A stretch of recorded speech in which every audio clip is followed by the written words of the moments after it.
Battery ছিল। এই যে তুমি আর তুমি এদিকে খেয়াল করো, এদিকে আসো।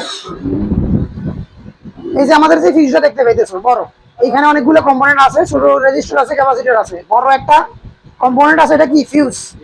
এখন এটা যদি সমস্যা হয় তাহলে কি হবে, ফোন বন্ধ হবে, চালু হবে, অটো রিস্টার্ট নিবে। চার্জে লাগানোর পর যদি চালু হয়ে যায় তাহলে ব্যাটারিতে সমস্যা, চার্জিং থেকে লোড নিতেছে, ফোনটা কি চালু হইতেছে। হ্যাঁ, আর যদি চার্জে লাগানোর পর যদি যদি কি হয় না, চালু না হয়, তাহলে ওই ক্ষেত্রে অন্য সমস্যা, ইএনসিতে সমস্যা হইতে পারে, সিপিইউতে সমস্যা হইতে পারে।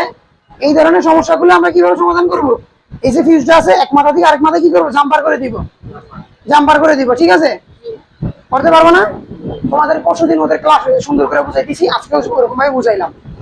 মনে তো বুঝতে পারছো না, ফোনগুলো অটো রিসেট নিবে, চালু হবে, বন্ধ হবে, কিছুক্ষণ কথা বলার সময় হঠাৎ করে বন্ধ হয়ে যাবে, আবার চালু হবে, এরকম কি সমস্যা করবে।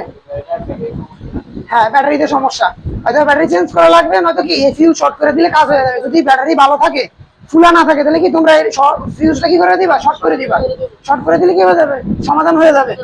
বুঝতে পারছো তো। আচ্ছা, খাতার মধ্যে নোট করো, সবাই খাতার মধ্যে নোট করো, তোমরা দুজন নোট করো।